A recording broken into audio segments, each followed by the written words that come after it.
found out my husband was being medically discharged from the army 2 weeks before he told me, but I didn't say a word. Instead, I let him believe his secret was safe while I quietly liquidated our joint savings and moved it into a personal account he can't touch. My husband, David, has been active duty for 12 years. He's a tough-it-out kind of guy who views any physical weakness as a personal failure. 6 months ago, he took a hard fall during a training exercise and messed up his back and hip. He started acting strange, hiding his phone, taking long drives alone, and getting defensive when I asked about his medical appointments. I'll admit, I thought he was having an affair. The distance between us was a chasm. One afternoon, while he was in the shower, his laptop was open on the kitchen table. I didn't find cheating.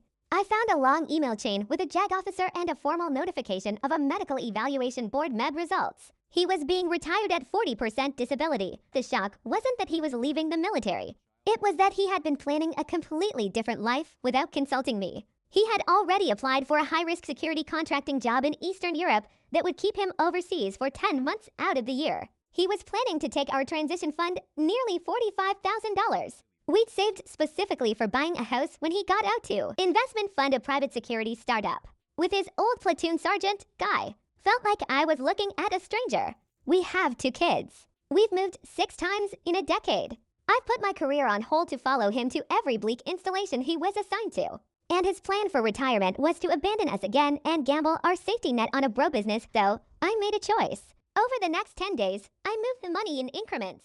I told myself it was for the kids' stability. When he finally sat me down yesterday, he did this big, rehearsed performance about how the army is forcing him out and how the only way to provide was this overseas contract. He looked me in the eye and lied, saying the savings would be the seed money for our future. When he tried to log into the bank account this morning to wire the initial deposit to his partner, he lost it. He started screaming about identity theft and hackers. I sat there drinking my coffee and told him I moved it. I told him he can go overseas if he wants, but he's doing it on his own dime. And that money stays here to pay for the roof over the kids' heads since he's clearly done being a partner. He's calling me a traitor. He says I'm financial nicking his only chance at a career outside the wire and that I betrayed his trust by snooping. My mother-in-law says I'm being heartless to a man who's losing his identity. Maybe I am, but he was going to leave us with nothing but a good luck text from a different time zone. Am I the one who broke the trust, or did I just beat him to the punch?